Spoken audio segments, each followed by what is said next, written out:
Lorsque j'ai embarqué dans le train de nuit, j'étais prêt pour une escapade solitaire, loin du tumulte quotidien. Le doux cliquetis des roues sur les rails était comme une berceuse, et les ondes ondulantes à travers la fenêtre me plongeaient dans une sérénité presque hypnotique. Mais cette tranquillité n'allait pas durer. À peine avais-je fermé les yeux que j'ai entendu un murmure délicat, presque imperceptible, prononcer mon nom tout près de mon oreille. Mon cœur s'est mis à battre la chamade, et j'ai ouvert les yeux, espérant que ce n'était qu'un rêve éveillé. Sans bouger, j'ai lentement balayé la cabine du regard, cherchant le responsable de cette intrusion troublante. Le siège à côté de moi était vide, comme il l'avait été au départ.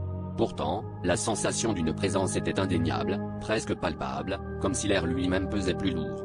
Avec chaque arrêt du train, j'espérais que d'autres passagers viendraient combler cet espace vide, mais la cabine restait étrangement déserte.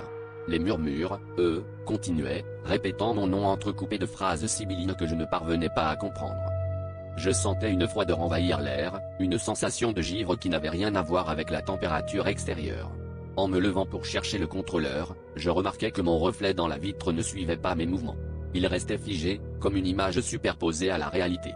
Mon propre visage semblait me fixer avec une intensité que je ne reconnaissais pas. Mon souffle s'est figé lorsqu'une main invisible sembla effleurer mon épaule, glaciale et insistante. Dans un ultime effort pour briser ce cauchemar, j'ai décidé de quitter la cabine, espérant que le mouvement dissiperait cette étrange atmosphère. Mais, alors que je me retournais pour une dernière fois, j'ai vu mon reflet me sourire d'un sourire mauvais, avant de disparaître dans un éclat de lumière. Le train s'arrêta brusquement, et je me retrouvais seul sur le quai, le cœur battant, me demandant si j'avais vraiment quitté ce train ou si j'étais toujours piégé dans son emprise surnaturelle.